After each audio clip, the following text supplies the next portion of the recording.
We focus our lecture series on a different theme each year. This year we're focused on the presidents of the Gilded Age, not those who get so much attention like TR or Lincoln, but presidents who don't get quite as much attention but who deserve more attention because they were struggling with how we should move this country's economy from an agrarian-based economy to a corporate-based economy with no model to follow, no guidebook to read. They had to just figure it out, and it wasn't easy.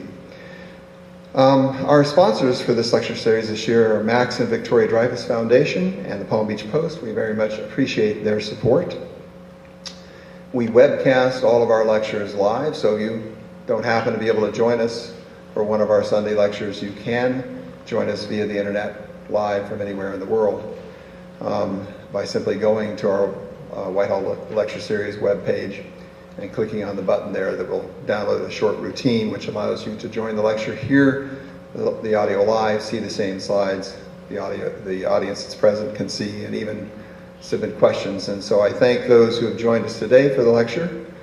We've got, I think, at least 7 people who joined us via the internet. So far, I think the furthest one's from New Jersey.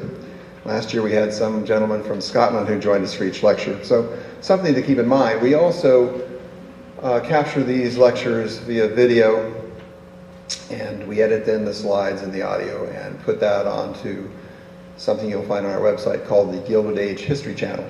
So if you're interested in just about any subject related to the Gilded Age, you can go to the museum's homepage, click on the icon there for the Gilded Age History Channel. It'll take you to a program guide, and you'll find more than 100 videos on subjects related to America's Gilded Age.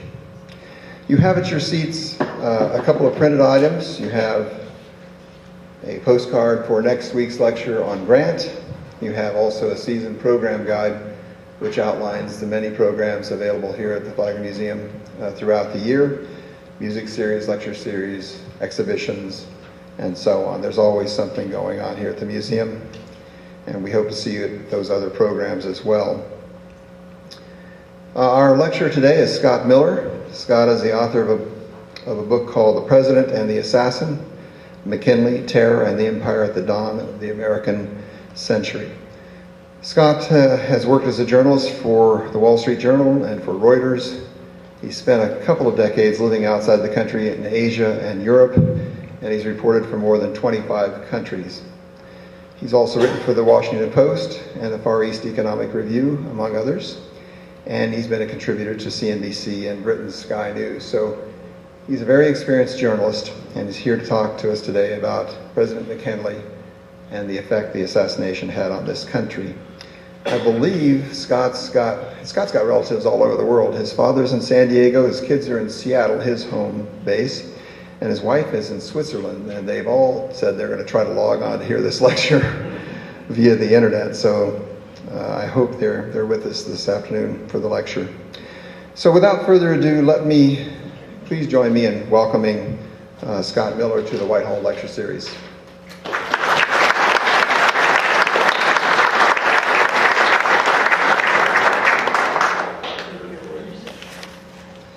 Thank you, John. It's certainly an honor to be at this magnificent museum, this beautiful room and grounds.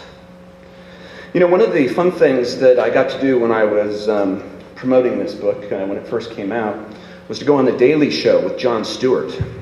And I was really looking forward to meeting John. He's a very famous political satirist, obviously. And so I was in the green room where they kind of park the guests before you go out, and John came in, and he's got one of these personalities that you read about. He can just fill a room with his presence, just a tremendous personality. So I was kind of excited and looked up at him, and the first words out of his mouth were, "Why McKinley?" I was a little taken aback by that question. I'd spent a couple of years researching the guy, not to mention he had just invited me on his show. It seemed like it was kind of late in the game to be asking questions like that. But it's a fairly reasonable inquiry. We don't hear very much about McKinley very much anymore. Up in my neck of the woods in Seattle, about the only time the word McKinley comes up is when somebody falls off the mountain in Alaska that's named after him, Mount McKinley. But even there, poor McKinley doesn't get a lot of respect. The Alaskans don't even like to call it that anymore. They prefer to call it Mount Denali or Denali, which is kind of sad because the McKinley years from when he was president, 1897 to 1901, are really filled with tremendous drama and excitement. They mark a turning point in American history in a lot of ways, and particularly with how Americans saw their place in the world. Before McKinley, the United States was a very inward-looking land. We'd concentrated largely on filling out the West. After his presidency, we for the first time had possessions abroad. What happened overseas mattered to us. It was really a fundamental change that would stay with the country in varying degrees to this day. McKinley, I think he doesn't get credit for this for a couple of reasons. One, his vice president, who later became president, was Theodore Roosevelt, who is certainly one of the most charismatic and beloved presidents in American history. I mean, it would be very difficult for anybody to precede Roosevelt. But a lot of it is also, I think, McKinley's fault. He had the misfortune of being assassinated, which doesn't leave a lot of time for writing memoirs or other things that historians can refer to. His wife was an invalid during much of their marriage, and particularly after he died. She spent her remaining years just at their home in Canton, kind of in a state of depression, looking at a little monument that she made to him in the home. McKinley also just wasn't wasn't much about writing things down. You could go to his presidential library in Canton, as I did, in the National Archives in Washington, and there's very little that's in his own hand, which kind of makes him a bit of a challenging figure to get your arms around. The result, I think, is that there is a lot of confusion about McKinley. Sorry. He's kind of derided sometimes as being a bit of a wimp. During his presidency, he was sometimes criticized as having the backbone of a chocolate eclair. That's what Teddy Roosevelt referred to him as once. And other times, he's seen as a rabid imperialist in the decade since his death. Historians and researchers have kind of painted a picture of McKinley as somebody who just grabbed land overseas without much thought to the people who lived there. So tonight, or this afternoon, I hope that we can set the record straight on McKinley a little bit. McKinley, I think, was just at heart a really good guy. He was honest, he always remembered people's names, he was unfailingly polite, he was quite religious, a Methodist, but he wasn't as his minister described him, he wasn't a shouting sort of Methodist, he kept it to himself. People who went to visit the White House, and it was very common in those days, people could just walk into the White House and ask to see the president. If he had a free moment, you could sit down with them. And people who did so often received a flower out of his lapel. He would give those to young ladies who came to visit. He was born in 1843 in Niles, Ohio. I don't know how many of you are from Ohio, but I think if you look at the state, it's kind of in the middle, slightly up northern part of the state. And he grew up, and he was a bit of a mama's boy, frankly. He always did what he was told. He went to church on Sunday, never really got in trouble. As a student, he was probably not the brightest kid in class, but he always did his homework unfailingly. He once got into a contest, as a matter of fact, with a boy across the street, and the contest was to see who would be the last one to turn their light off at night and the first one to turn it on in the morning. You don't see kids placing bets or having contests about who studies the hardest anymore.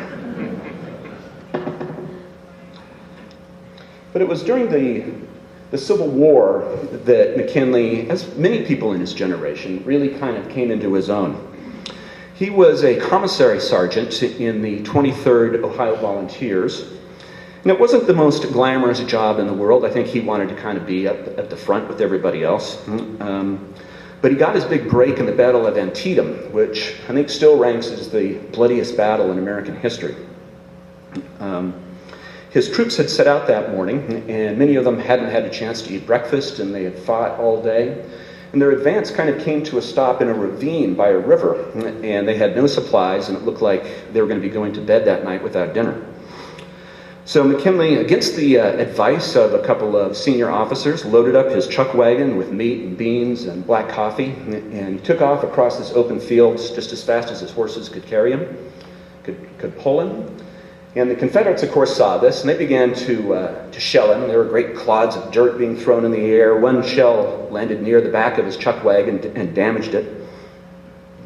But McKinley arrived safe and sound, and he was kind of got a little bit of hero status for this, and a lot of notoriety, including that of his commanding officer, Rutherford B. Hayes, who would later become president. And Hayes nominated McKinley to his staff, made him an officer, and McKinley advanced through the officer corps and left the Civil War with the rank of major. After the war, he returned to Canton, got a job as a lawyer, went briefly to law school, and set up a quite successful practice. It was there that he met this woman. That's Ida Saxton, and she was considered in Canton in those days to be pretty much the best catch in town. She was deemed to be quite good looking, and her father, doesn't hurt, was extremely wealthy. He owned a newspaper and was involved in banking. So the two of them got married. They had a child, and it looked like they were sort of settling in for what would be a storybook family life. Unfortunately, during her second pregnancy, Ida discovered that her mother had died. And Ida and her mother were extremely close, and she took this news in very difficult, and it was very hard for her to take this news. And I don't know if there was a direct result or not, but the child that she was pregnant with, when it was born, it suffered some sort of birth defect, and it died shortly after being born. So McKinley, or Ida, I should say, was, of course, very upset about this. But it got even worse when, shortly thereafter, her oldest daughter, Catherine, died from a disease. So she'd lost both of her children and her mother in a fairly short amount of time. And this really devastated her, and for the rest of her life, she suffered from epileptic fits. She didn't like to go outside and face direct sunlight. She became very retiring. She didn't like spending time with people. McKinley, being the good egg that he is, took it all totally in stride, never complained, stayed with her in their home in the evening when maybe she would just prefer to stay home knitting. He would read the newspaper and kind of led a very quiet life. Now, I don't want to be unfair to Ida, but a number of her biographers have noted that she possibly used her disease and her ailment to her benefit as the years wore on. When there was something that she didn't want to do, you could always count on Ida to have a flare-up. She became very demanding. She would pull McKinley out of meetings, for example, when he was governor, just on the thinnest of pretexts. She would want his opinion about her clothes or about what kind of flowers they should plant. But McKinley took it all in remarkably good cheer.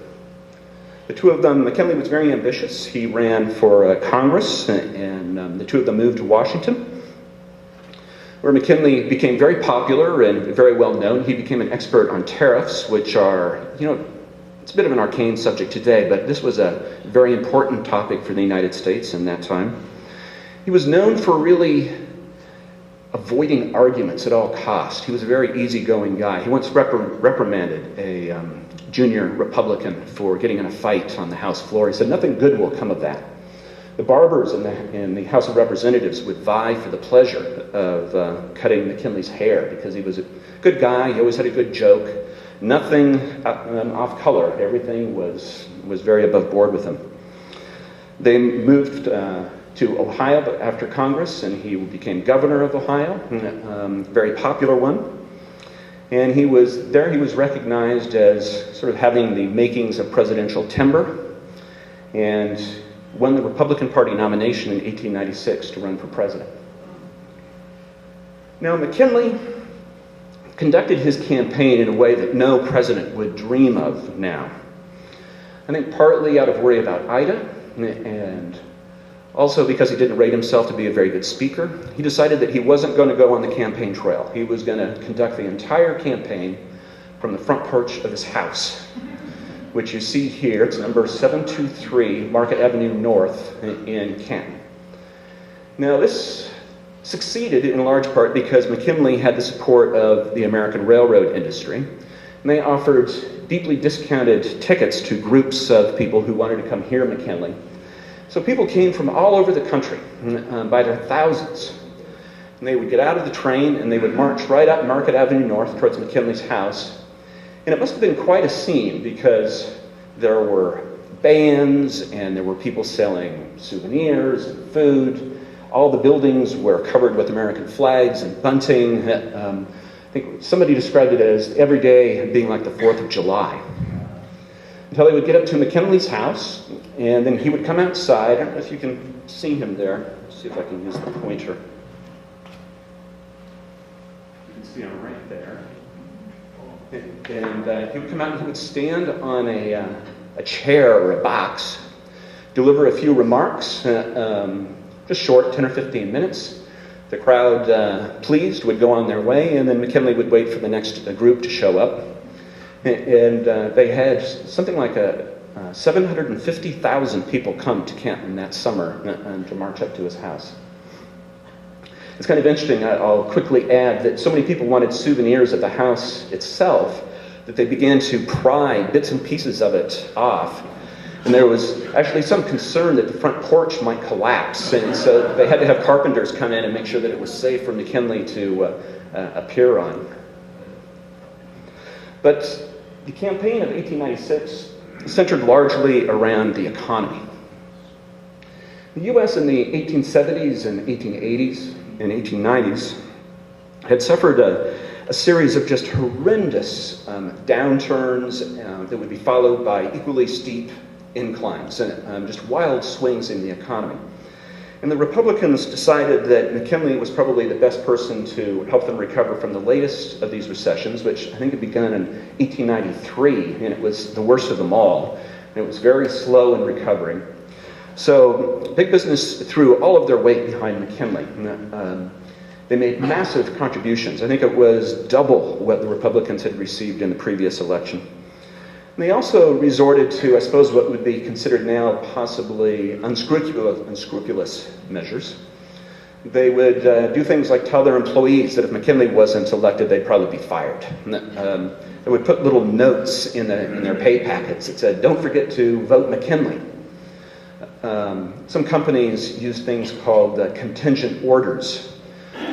For example, a shipping company would place an order for a new ship, and they would say, "But if McKinley loses, we're going to cancel this contract, so you might want to make it known to your employees." McKinley, not surprisingly, won the election by a somewhat narrower margin than one might have hoped, considering he had all that support. And he entered the White House in 1897. Now, I think McKinley, I don't think he was particularly ambitious about what he wanted to accomplish. He wanted to help the economy get back on its feet. But he didn't have any grand plans for doing that. I think he was just kind of steady as you go. And it also, his social programs were similarly unremarkable. And also in the field of foreign affairs, he told one politician that there would be no jingo nonsense in his administration. And he said that an invasion of another country would have to be regarded as an act of criminal aggression. It wouldn't be long, though, before McKinley would have to face a very serious foreign policy problem. And that was what was going on in Cuba. Now, Cuba had been a Spanish colony for about 400 years, and the poor Spaniards had lost much of what they owned in the hemisphere, and they were just kind of down to Cuba. They were very proud of it. But a revolution had begun there in 1895, the year before the presidential election. Now, Americans who previously hadn't shown a great deal of interest in what was happening overseas really got behind the rebels during this election. There were parades and demonstrations throughout the country. People donated lots of money. Everybody wanted to basically kick the Spaniards out of Cuba It was kind of a mixture. I think a lot of Americans saw in themselves something of the Cuban rebels. We were both, we knew what it was like to be under the boot of a European imperialist. There was a lot of anti-Catholicism in the United States at that time, a largely Protestant country.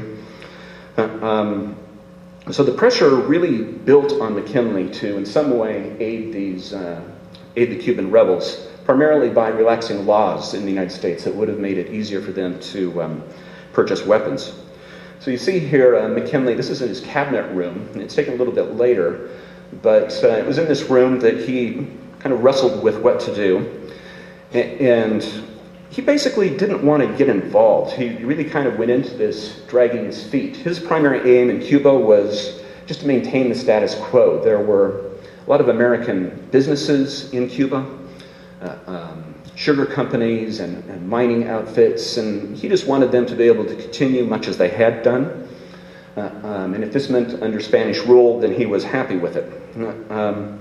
Pressure, however, began to really build on him to do something. And in fact, American business began to grow concerned that maybe their investments would be damaged by the fighting that was going on there. So in February of 1898, McKinley dispatched the USS Maine to Vanna Harbor. This is a great photograph. That's actually a picture of the Maine sailing into Havana. And I think the idea was that the ship would kind of provide a safe haven for any Americans who were caught in fighting there, and also to show the Spanish that we meant business. Well, February 15th of 1898 in Havana was a very warm evening. The sailors of the Maine were on deck and playing a bit of music, and with no warning whatsoever, the Maine just exploded. It was a tremendous explosion, just ripped it in half. It began to sink immediately. The shock waves from this explosion, and I think the debris came down up to half a mile away. The shock waves rattled windows all around Havana. It was a tremendous explosion. I think they estimated some over 200 sailors were killed in the explosion itself and in the sinking of the ship. It was actually very shallow. The ship just settled on the bottom, and a lot of the superstructure remained above the waterline, actually for years. It later became a navigational hazard, and they had to tow it out of there. The American public was outraged. We assumed that the Spanish had done this in some way. It was some dastardly deed. And they once again demanded McKinley declare war on Spain to avenge our national honor. Well, McKinley he wasn't convinced, and the Navy Department sent down a team to investigate the sinking. They interviewed officers and engineers, poked around the wreck, until they came up with the conclusion that this Maine had sunk because an external device had been placed under it at some point. Nobody had seen this happen, and there were a lot of obvious questions about how a bomb could have been placed there when the crew of the ship was watching for just such a thing. But that was the Navy's conclusion anyway. And once the Navy came down and said it was a bomb, the public just wouldn't abide any more foot dragging by McKinley. And he was basically kind of forced, kicking and screaming, to declare war on Spain on April 25th. Now, McKinley started the war in quite curious fashion. Rather than attacking the Spanish in Cuba, he decided to launch the war half a world away in the Pacific. This is a picture of Commodore Perry aboard the bridge of the Olympia, which had been near Hong Kong, and he sailed the American fleet, Pacific Fleet, to attack the Spanish Spanish Pacific Fleet, rather, in Manila. It was probably one of the most lopsided battles in naval history. The Spanish fleet was totally wiped out. All of their ships were sunk or destroyed. 400 Spanish sailors were killed. The Americans suffered, at best or at worst, superficial damage. One sailor, a single sailor, was killed, and he died from heat exhaustion. So the public was thrilled about this. As you can imagine, we just had taken on one of the traditional great powers of Europe, and we had beat them handily.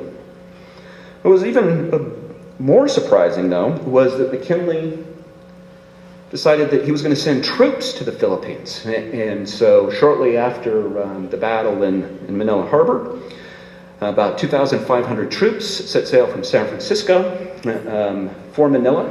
They stopped very briefly along the way and managed to take over Guam, which is actually one of my favorite stories from the book. If we have time afterwards, somebody please ask me about the American acquisition of Guam.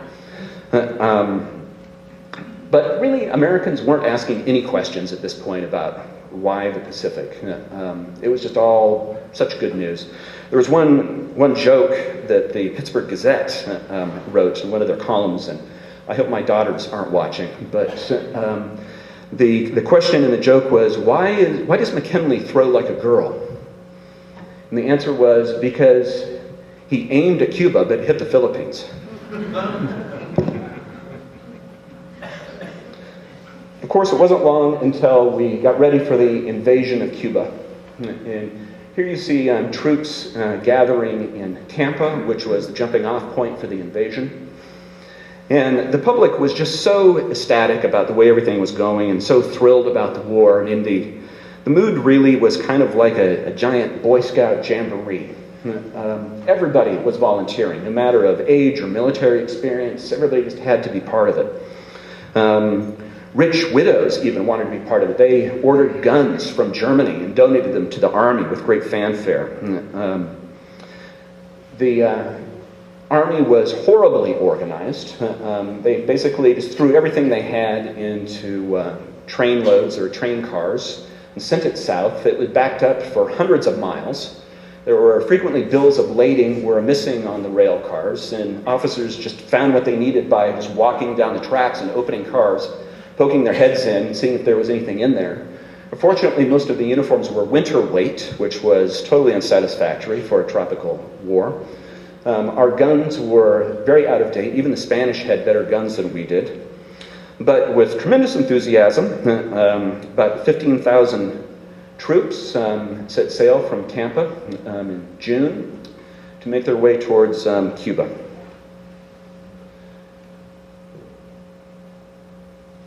Now, I should say they weren't the first Americans to land in Cuba. The first ones landed in Guantanamo Bay, which remains in our hands to this very day. The primary objective, however, was the San Juan Heights, which overlooked a bay where the Spanish Atlantic Fleet was hiding and had been kind of bottled up by the American fleet. There were a number of hills that we basically were going to have to charge up and evict the Spanish from. It was a really difficult fight because the Spanish held the high ground. They, in many cases, had better equipment, and these hills were wide open expanses of just brown grass. And our poor fellows had to run up these hills and suffered tremendous casualties, particularly the officers. This picture, I'm sure some of you recognize Teddy Roosevelt there in the middle, and this is taken atop San Juan Hill, which is just one of the hills that were taken that day. Now, there's, I think, a pretty thin line between bravery and foolhardiness, but I would say that on this particular attack, Roosevelt was probably engaged in foolhardiness. Well, the rest of the troops kind of ran and slithered up the grass, trying to stay low. He rode his horse, Texas, right up the hill. Troops were falling all around him. The poor horse was hit a couple of times, but he dismounted at the very top, and we succeeded, I think, just by sheer force of numbers. We scared the Spanish into leaving the hills. Once we had conquered this high ground, the Spanish fleet kind of panicked. They made a run for it and right into the hands of our Navy, which sunk several of the first ones out, and the other Spanish captains were so unnerved that they just beached their ships. I think it was better to do that than to sink at sea and maybe have more deaths from drowning. So I think there's one more point just about the war itself, and that's the case of Puerto Rico. Now, we had drawn out plans to invade Puerto Rico early on, before we invaded Cuba. We thought it might make an interesting or a valuable jumping off point for the invasion of Cuba. But even after we had taken the San Juan Heights, Cuba still sort of hung out there, and we decided, you know, we've got such a good plan. And we've got great intelligence. We should probably take Cuba, or we should take Puerto Rico while we're at it. So American ships and American soldiers departed for Puerto Rico, where the Spanish were totally stunned. They put up actually fairly decent resistance. We were able to actually occupy about half the island before the Spanish asked for an armistice and the shooting stopped. Now I think at this point it's probably good to kind of reassess McKinley, the guy who really so far had been very retiring and certainly befitting of his nickname as something of a wimp. I think McKinley is starting to show himself right here as somebody who saw an opportunity to help the economy. And that's because of what was known at the time simply as the surplus. American industry had got itself to a point in the 1890s where it could just produce way more of anything than we could possibly consume, right across the band. Bicycles, cotton, every manner of manufactured equipment, and a lot of people were really worried about this. It kind of spoke to the fundamental tenets of capitalism. What were we going to do? And foreign markets, it was decided, were really probably the only obvious solution for this. When people thought about foreign markets, there was one that really sort of jumped off the map, and that, of course, was China. China had a population of 400 million, which was many-fold the population of the United States, larger than Europe. And it also had a population that really hadn't accomplished very much so far. I mean, it looked like it was a wide-open market for American industry. And in fact, American companies had been fairly successful. They'd shown it could be done. Singer Sewing Machines had set up some distribution in China and done well. And of course, Standard Oil was selling kerosene for Chinese lanterns. So there was a bit of an example set in China that maybe this could be our salvation. But what we needed were ports for coaling and whatnot for our ships across the Pacific. They called it kind of these stepping stones across the Pacific. I think what McKinley had in mind was building this bridge. He started off with Hawaii. It was shortly after the Battle of Manila that he successfully annexed Hawaii, completing a process that he'd been thinking about for some time. So we brought Hawaii into the fold. Hawaii was then, I should say, was run by a government that was basically full of Americans and Europeans. They wanted to be part of the United States and were quite thankful to be annexed. He then said, just took Guam, and then thought that possibly the Philippines could perhaps become kind of an American Hong Kong in the Orient. So he went to the Spanish, went to the peace talks, and with some rather outrageous peace demands. He told them, of course we'll have Cuba. He kind of surprised the American people by saying that we weren't going to turn it over to the rebels after all. We were going to set up an American government. We didn't think the rebels were really ready to govern themselves just yet, so Cuba was going to be an American colony. But then he stunned the Spanish with his demand that we take Puerto Rico, that we hold Guam, and kind of the most contentious part of it was that we would take all of the Philippines, not just Manila, as had previously been thought, but we wanted the whole country. Americans had studied it and decided we couldn't very well hold Manila. It was impractical without holding the country in its entirety. And the Spanish were just beside themselves. They stomped their feet and hit the table, and, this was about Cuba, what are you doing? But there was really not very much they could do. We had sunk their navy. They were broke. So they agreed to it. We ended up actually paying them money, $20 million, which was kind of the opposite of what usually happens after a war. Usually the loser pays reparations, but we paid the Spanish. But we ended up with, really what you would have to call the beginnings of an American empire. Now, McKinley learned very quickly that problems were going to come with this, beginning in the Philippines. We should have known, and we did, that the Filipino people were really not very anxious about being ruled. They hadn't been anxious about being ruled by the Spanish, and they didn't view us any better. We were just another power that had come in to tell them what to do. And so a nasty war broke out. It lasted several years with just horrendous atrocities committed on both sides. And here you see an American gun crew outside Manila. McKinley certainly didn't count on that. There's this cartoon, and you might not be able to read it, but the caption says, "The mosquitoes seem to be worse here in the Philippines than they were in Cuba." With a kind of very sinister-looking McKinley there. And in 1901, we discovered that we had some trouble in China. There was a group of peasants in China known as the Boxers. They performed kind of martial arts, which the foreigners who lived in China found kind of amusing, and they kind of gave them the nickname the Boxers. But with the sort of tacit support of the Chinese government, they began attacking foreigners around the country, and basically all of the foreigners who could in China fled to two foreign compounds in Tientsin and what was then called Peking. They were walled cities that where foreigners lived, and it was there that the foreigners went to shelter from these Boxers who surrounded both of these towns.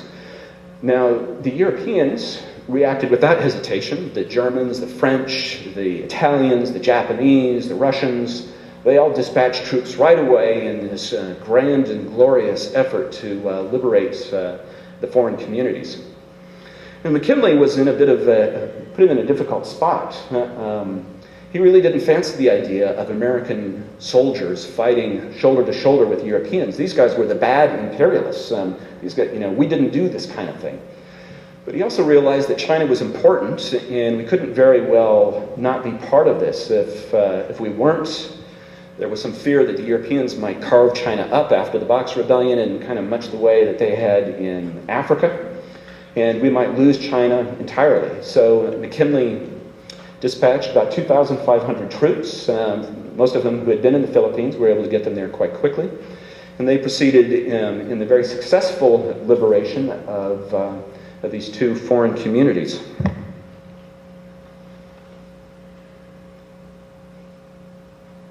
So this takes us up to around 1900.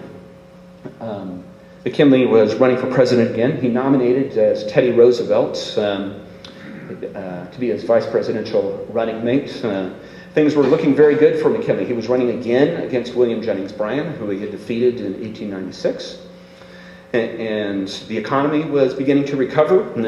Whether it had anything to do with his policies or not was irrelevant. Things were looking good. And Americans, despite these problems overseas, I think were quite pleased with the way things were going. And this Republican campaign flyer asks voters if they want to chop down Old Glory. I think that's meant to be William Jennings Bryan with the axe in his hand. There was one group, however, that didn't really agree with the direction of the country. And these were the anarchists. Now, anarchism is it's a very old idea, going back thousands of years. And it's a very beautiful concept that we should all be able to do whatever we want. There would be no government, no police, no laws. We just pursue our individual happiness as best we can. Of course, there are some practical issues that go with that, which people hadn't quite worked out yet. But particularly in Europe, the anarchists were troubled with how to actually bring this paradise about. There already were governments. There already were powerful companies with vested interests. And so the anarchists in Europe decided that terrorism was, they called it the propaganda of the deed, would be a valid way to bring attention to their cause and possibly, if they were lucky, destabilize world governments and bring about their vision. So throughout Europe in the 1880s and 1890s, there were a number of attacks on kings and queens. Bombs were left in train stations, particularly in France, probably had it the worst. But also in Italy, the king of Italy was assassinated, actually by an Italian-American immigrant who had returned to Italy and shot him. Also in Spain. The U.S. had largely escaped this until about 1888, and it came in the form of three anarchists, beginning with this man, who's Albert Parsons. Now, Parsons was not your typical anarchist. The typical American anarchist was usually German, heavy set, a beard, a rumpled suit. Parsons was a bit of a dandy. He always wore very fashionable clothes. He dyed his hair with boot polish to keep it black. And he left Chicago, he left Texas and moved to Chicago, where he established really kind of a subculture of anarchists. They held they had dinners and parades and schools. Their Thanksgiving Day parade was infamous. They would all gather together and march through the best parts of Chicago, shouting at the well-to-do people about how great anarchism was. Unfortunately, violence happened or occurred in May of 1888. There had been a tremendous May Day parade in Chicago on the 1st, and the whole city was a bit on edge, kind of wondering what was going to happen. On May 4th, a number of anarchists got together to hold a rally. The police were on edge. Everybody was quite nervous about what was going to happen. Well, when the police heard about this speech and that there was inflammatory comments being made, they marched in and tried to break it up. And somebody, we still don't know who, stepped from the sidewalk and with a homemade bomb. It was just kind of about the size of a softball. I think it kind of was like an old, Bullwinkle kind of bomb with a fuse in it. People talked about hearing the fuse as it sailed through the air. It exploded. It killed one policeman. The police kind of went into a panic. They took out their service revolvers and just began shooting wildly into the night. A number of bystanders were hit, and also a number of several policemen died from friendly fire that night. So Chicago was just in a panic when they woke up the next morning. There were rumors that the anarchists were going to take over the federal building, and this was just the first, what would be many attacks. So the police launched a massive crackdown. They eventually put on trial 8 anarchists for the murder of the policemen, and 4 of them were hanged, including Parsons, who hadn't thrown the bomb. That much everybody knew. He was standing in the crowd and people had seen him, but he was given the death sentence for inciting this riot. The trial received tremendous press coverage, and one person in particular had followed it with a great deal of interest, and that was Emma Goldman. Emma was a Jewish immigrant from Russia, and she was living in New York, where she was working, I think, in a textile factory, and she had developed some ideas about social radicalism. And she'd been following the Haymarket trial with tremendous interest. And on the day of the hanging, she was in a very agitated mood. She was at a family event where her aunt said something to the effect of, well, those anarchists got what they deserved. This enraged Emma. She took a vase off a shelf and threw it at her aunt. Her family members had to wrestle her to the ground. There was great wailing and crying, and Emma had had enough of the family, and so she took off and she moved to New York in search of other people who shared her beliefs about anarchism. There was a picture of Emma in a mugshot later on.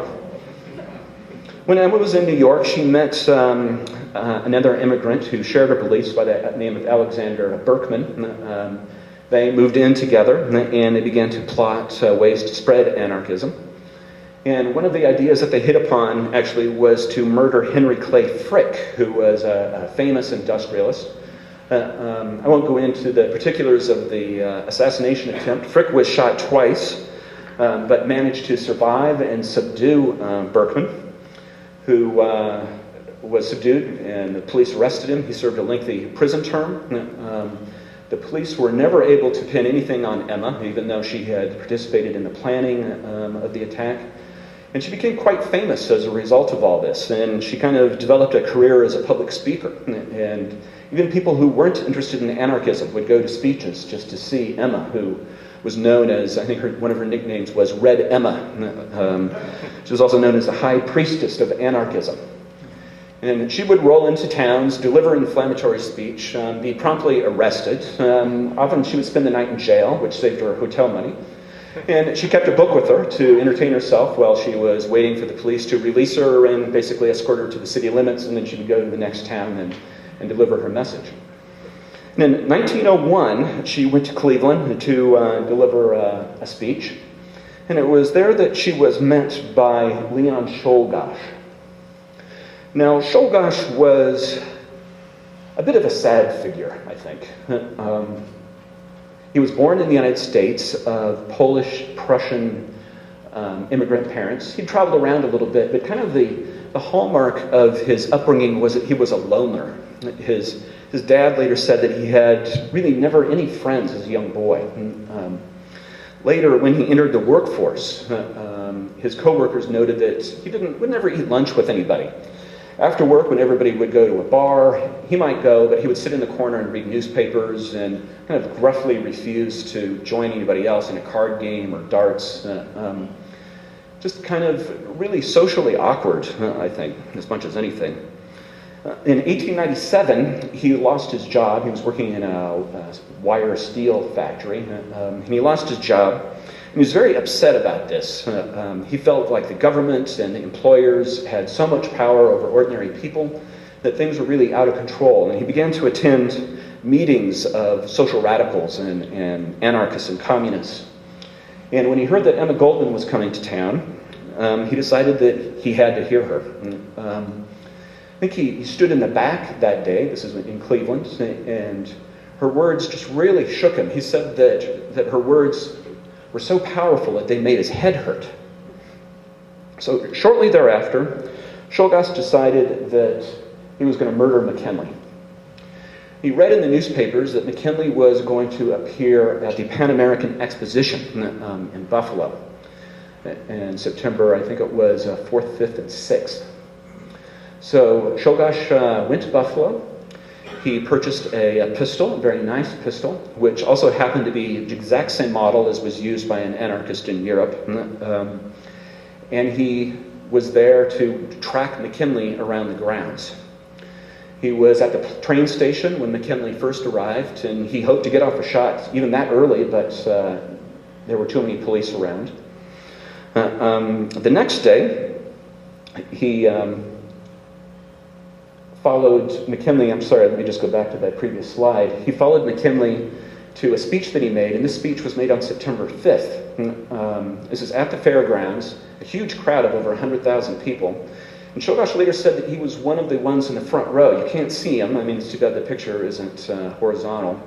But once again, he had his pistol with him, and he said he was going to take a shot, but there were too many people, and he was afraid someone might pull his arm down.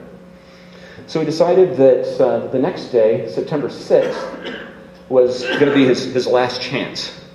This was kind of a working holiday for McKinley. He began it by traveling up to Niagara Falls. You can see McKinley's the third one from the left. McKinley had a wonderful time. He was like a boy again. He was climbing around the rocks and taking it all in. And his only obligation that day was to go back down to the fair at 4 in the afternoon and deliver a meet and greet with members of the public. Now, Czolgosz had read about the meet and greet, and so he'd gone to the fair very early that day and got himself a place in line.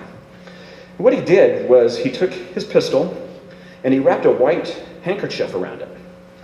And this he just stuck into the pocket of his coat, kind of like this, bulging out. And he stayed like that all day. When the doors were opened at 4 o'clock, he went into this big concert hall. It's called the Temple of Music. Kind of a nice light Bach sonata was being played. He went right by numbers of police and soldiers, all the while with his hand in his pocket. You would think, somebody would have said, what do you got in there, son? He got right up to McKinley. McKinley had no idea what was happening. Extended his hand to greet him. McKinley, and then Czolgosz withdrew his hand. You can see it. I think they depict the handkerchief there. And he fired 2 shots at point-blank range. One of them caused very little damage. Apparently it hit a button on McKinley's vest or his breastplate or something. And that button actually just fell out onto the floor, either at the time or on the way to surgery. The second bullet, however, went deep into McKinley's stomach and into his back. McKinley was immediately taken to what was basically an infirmary at the fairgrounds. It was totally unprepared. They were totally unprepared for anything like this. Normally it was sort of upset stomachs of children at the fair. A surgeon had to be called for. Nobody could really find anybody. They finally discovered a gynecologist who was getting his hair cut nearby. And they pulled him out of the barber chair, and he rushed over without his instruments and proceeded to begin the operation, which was complicated in part by McKinley's rather large waistline. One of the surgeons said it was like operating down a deep well. And they did everything they could. They kind of followed the path of the bullet through his insides. They were never able to find the bullet. They concluded that it must have become lodged in his back muscles or something, and they were worried about McKinley going into shock. So they decided, well, we've done our best. They stitched him up and thought, you could live with a bullet in you, which actually, I guess, is not an uncommon thing. People do live happy lives with bullets in them. But so they stitched McKinley up, and they took him to the private home of the fair organizer. It was called the Milburn House, not far away in Buffalo. And they set him up in a bedroom on the first floor to begin his recovery. Now, Czolgosz was promptly jumped upon by everybody in line, and they were ready to beat him to death on the spot. The good old McKinley basically saved Czolgosz's life by saying, "Take it easy on him, boys." And so they propped him up. He was, of course, arrested and thrown into jail. Now, this picture, I think there's some dispute about this photograph. I've read that many people think that that's actually an actor. The magazine led its readers to believe that actually was Czolgosz, but I think it probably wasn't. But at least it shows somebody in prison. We know that much. The trial of Czolgosz was a bit of a farce. It lasted 2 days. He was appointed two defense counsel who were New York State Supreme Court justices. Neither one of them wanted the job. They thought it was disgusting to have to represent him, and they made no bounds about it. They said, "We don't want to be here." Czolgosz refused to cooperate with his defense counsel, and kind of strangely, during the trial itself, normally anarchists would use these trials as an opportunity to proclaim the virtues of anarchism and to deliver a sermon. But he was just very quiet through the whole process, hardly said a word. He was predictably given the death sentence, and he was electrocuted in upstate New York. McKinley appeared to be making great progress for the first week or so. Members of the cabinet rushed to Buffalo to see him, and they were all bowled over with how good he looked. He was sitting up. He was starting to eat a little bit of solid food. He was asking about business. Looked like everything was going to be great. And so the cabinet and Teddy Roosevelt just left. Roosevelt resumed a camping trip that he had been on. But after a week, things began to deteriorate, and it turned out that the bullet had actually damaged some of his organs. Gangrene had set in, blood poisoning, and he died very quickly, just in the space of about 24 hours, even less than. He went from well on his way to recovery to dying.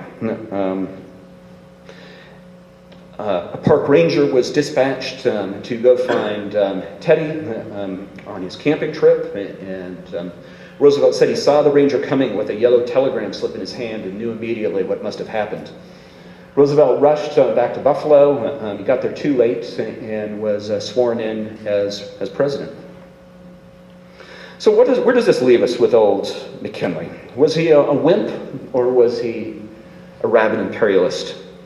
I think essentially neither. I think he was a pragmatist who in the war saw an opportunity to help the economy in a way that nobody really could have predicted. Unfortunately, things got away from him. What we had to do in the Philippines and in China was certainly nothing like he would ever have imagined getting into. The thought of American boys going into villages in the Philippines and shooting everybody up was not his America. And although he defended it, I'm sure at some level he had to have been aghast at what had happened.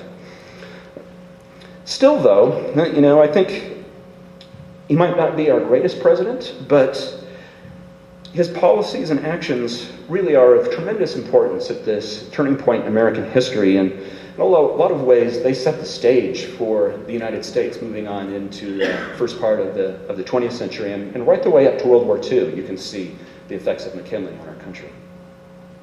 So thank you very much for indulging me. I like talking about this stuff. I think we have a couple of minutes. I've gone over time, as usually happens, but be happy to take any questions if anybody's got them. Yes? Going back to the very beginning of your lecture when you were talking about his progress through both as, lawyer, then governor, and moving on, but his personality as well, and he's not a typical politician. What have you found out in his personality or in his beliefs or philosophies that would lead him to want to become president? I think that is an excellent question, and the record, I actually kind of struggled with this because there's not a lot of explanation. You have the retiring, shy McKinley, but also somebody not only who would want to run for Congress, but would want to become president. I think he was guided to some extent by Rutherford B. Hayes, who had kind of acted as a mentor for him early on. And I think, he was, even as a child, he had sparks of ambition. I think that he had done so well in Canton, and, that was kind of the career path. If you were a successful lawyer, politics kind of beckoned. And he was pretty idealistic, and he was a Republican from a very idealistic sense. He adored Lincoln, and I think maybe he thought that this would be a way that he could help the world. But that part of it doesn't jive with a lot of the other things that we hear about McKinley. You're right. We have a question online, and could you repeat the questions? Yes, I'm sorry. An online listener would like to know the story about Guam. Thank you very much, online listener. So let me set the scene real quick with Guam. We had just sunk the Spanish fleet in Manila, and we dispatched these troops to go occupy the city. Well, about halfway there, the commander of the American fleet, Captain Glass, received word from Washington that he was to attack Guam, which is really a country that nobody had ever heard of before. It was a Spanish colony. The Spanish had had it for about 400 years.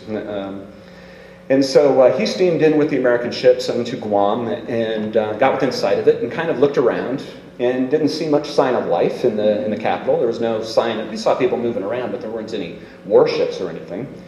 So we steamed a little bit farther along the coast to where we knew there was a fort. And the fort was unmanned. We didn't know that, so didn't know quite what was going on, so we fired a couple of shells at the fort, and nobody replied. And so we were kind of standing there, the American officers were, scratching their heads, wondering what's going on. Then presently we saw a rowboat, the Americans did, depart from the shore, and it set out towards Captain Glass's ship. On board were a couple of Spaniards, and they came, were piped aboard, and Glass took them to his cabin. And they said, we're awfully sorry, but we can't return your salute. The problem is we don't have any gunpowder. And Glass looked at them and said, I wasn't firing a salute. We're actually at war. And the Spanish looked at each other and they said, well, they had to confess, we haven't received the mail ship in quite a while. It was probably because it had been sunk. And so everybody was just kind of sitting there very uncomfortably, wondering what would happen next. And then Captain Glass said, by the way, you guys are now my prisoners. And they were not very pleased about hearing this. And he said, I order you to surrender Guam. They said, well, we really don't have the power to do that. That's the governor's job, and he's ashore. So the Americans kind of decided what to do. They talked about it, and they said, okay, you guys go back ashore, find the governor, tell him what's happened, and that we're taking over. And they figured there really was no place these guys could escape to, so they let him go. The next day, a very angry governor, came back out to the American ship and promptly surrendered. I think we left about 10 Marines on Guam to defend it, and thus we acquired this island in the middle of the Pacific. Yes, sir? Wasn't Emma Goldman suspected of having had something to do with the assassination later on? Yes, the question is what role Emma Goldman may have played in the assassination. And after the assassination, the police were convinced that she must have played a role. Shulgosh, in his testimony to the police, said that he had been inspired by this speech that she gave. And also, Shulgosh didn't strike very many people as being particularly smart, and so they were convinced that there must have been co-conspirators, it must have been part of a plot. So there was a nationwide dragnet that went out for Goldman and for others. They eventually caught Goldman in the shower of a hotel, of a friend's house in Chicago. She momentarily evaded the police by telling them she was a Swedish nanny, but finally told them the truth. She was arrested. Basically, she hadn't played any direct role in, as far as we know, she played no direct role in the assassination other than just this inflammatory speech that she gave. We have another question online. What significance is the carnation as related to McKinley? What is the significance of the carnation? I think that's a reference to the flowers that he kept in his lapel. I'm not sure, but I think that was his favorite flower. And I really don't know a lot about the history of it other than that he did occasionally give these flowers to people who came to visit him in the White House. There's a question back In the back? Did McKinley know William Hearst and his influence on the Spanish-American War? Yeah. The question is whether McKinley knew Hearst and his influence on the war. That's a really good question, and it's still highly debated by historians. I don't think that if McKinley knew Hearst, it certainly was just in passing. But as to the broader question of the role that the Hearst newspapers and the Pulitzer newspapers played in whipping up the war is probably, some people think that. They certainly published very inflammatory articles and seemed like they were trying to whip the public into, basically they seemed like they were trying to dramatize what was happening in Cuba in order to sell newspapers, and it also had the side effect of maybe enraging the American public and making us more disposed towards war. There are some historians who think that maybe that argument, and that's kind of been the traditional argument, I think that's what I learned when I was in high school, but I think some historians also think that maybe that's a bit overdone. There were a lot of newspapers throughout the country that weren't nearly as dramatic and were much more level-headed about it. So, I think that played some role, and it's just a matter of degree, I think. Yes, sir? What happened to Mrs. McKinley? Did she live much longer? The question is about what happened to Mrs. McKinley. She took the news of McKinley's, of the attack on him, actually remarkably well. She was with him when he died. She was very upset about it, of course, and she went after the burial. She returned to Canton in their family home, and she constructed a bit of a sort of a shrine to him on a little coffee table that had his picture and a couple of flags and things. And basically, she just sort of sat there in a very depressed state. Some visitors would come and see how she was doing, and she was a very sorry figure. The one thing that I read that was kind of strange, though, was they said that after the assassination, that all of these seizures and things that had bedeviled her went away. She was very depressed, but at least according to this one account, she, this ailment seemed to have alleviated somehow. Yes, in the back. Why did McKinley dump Hobart and pick up Roosevelt? Hobart died. Oh. He had heart trouble, and he died in 1899. Yes, sir? McKinley and Roosevelt had so much different personalities. Why did you select he selected him. The question is, why did McKinley select Teddy Roosevelt? And he actually faced selecting him twice. Once when he was putting the cabinet together in 1897, and he selected him as Assistant Secretary of the Navy. And McKinley was not very excited about it, so he was basically talked into it. He knew that Roosevelt got in fights with everybody and caused a lot of trouble. I think something like 25 individual advisors came to McKinley and said, you really should take on this Roosevelt kid. He likes the Navy. So McKinley agreed, and that's how Roosevelt got in the first administration. In the second time around as vice president, McKinley, rather bizarrely, he kind of just checked out of the decision-making process for his own vice president and left it largely to the party convention that year. Now, it was sort of classic Roosevelt. He went everywhere in the run-up to that convention saying, I don't want to be vice president. That job's too small for me. And he went down to Washington and told people, nobody was asking him about this. And he would say, I'm not going to be vice president. And everybody was kind of snickering, why is he down here again, protesting so loudly. Then he showed up at the convention and wearing a campaign hat that was much like the ones that everybody wore during the Spanish-American War. And the people started calling it his nomination hat.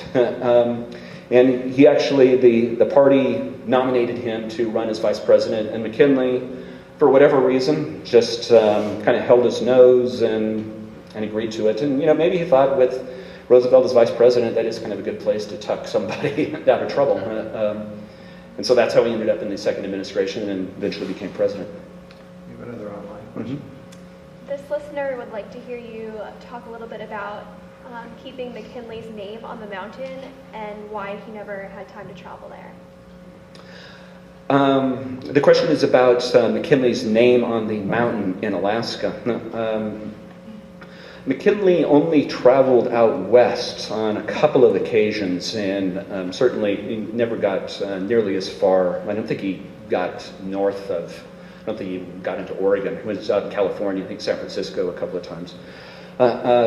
McKinley, the name of Mount McKinley itself is my understanding, and I could be wrong, is I think there's a bit of a dispute about that. The federal government maintains that the proper name is McKinley, and it's come up once or twice, and of course the congressional delegation from Ohio insists that it be called McKinley. The Alaskans have opted for the native name Denali, and so I think the official name in Alaska is Denali, but the official federal government name is McKinley.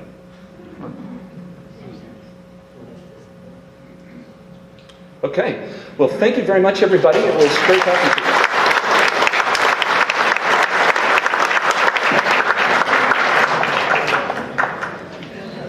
Thank you, Scott, for getting us off to such a good start to this 28th Whitehall Lecture Series. Our lecture series will continue next week with a lecture on Grant. By the way, how many of you know why today is so special? It's the 100th anniversary of the passage of the 13th Amendment, personal income tax, 16th Amendment, excuse me, personal income tax, right? Personal income tax did exist, by the way, during the Civil War. Flagler paid personal income tax. When it was instituted in 1913, 7% was the rate, and only for the wealthiest. It wasn't long before it went up to 77%. Truly amazing when you think about it. This is also, 2013 is also the 100th anniversary of Flagler's death, and so it's a good time to think about Henry Flagler and his impact here in Florida. He was very upset the Spanish-American War was staged in Tampa. It's one of the reasons Miami is such a great port today. His own ship, the Alicia, was commandeered by the Navy and saw action in Cuba, saw serious action in Cuba. He was building the Hotel Royal Poinciana next door, which became the world's largest resort during the panic of 1893 and 1894, but he pressed on anyway. He believed so much in the future. Tariffs used to be our main source of income for the government, to support the government before the personal income tax. Well, not so anymore. And Carrere and Hastings, the architects of Whitehall, had been given their first big break when Flagler decided to build the Hotel Ponce de Leon in St. Augustine. They were only 23 and 25 years old. He gave them a break because Thomas Hastings was the son of Flagler's minister in New York. By the time 1902 rolled around, or 1901, they were high society architects. They were working on Whitehall, the New York Public Library, and they were the lead architects for the Pan-American Exposition in Buffalo. So a lot of Flagler connections to this story, and I hope you'll keep that in mind. Thank you, Scott, for getting us off to such a great start. We've got books at the back. I'm sure he'd be happy to answer more questions and sign books if you care to get them. And I hope to see you next Sunday for our lecture on Grant. Thanks again to our sponsors, Max and Victoria Dreyfus Foundation and the Palm Beach Post.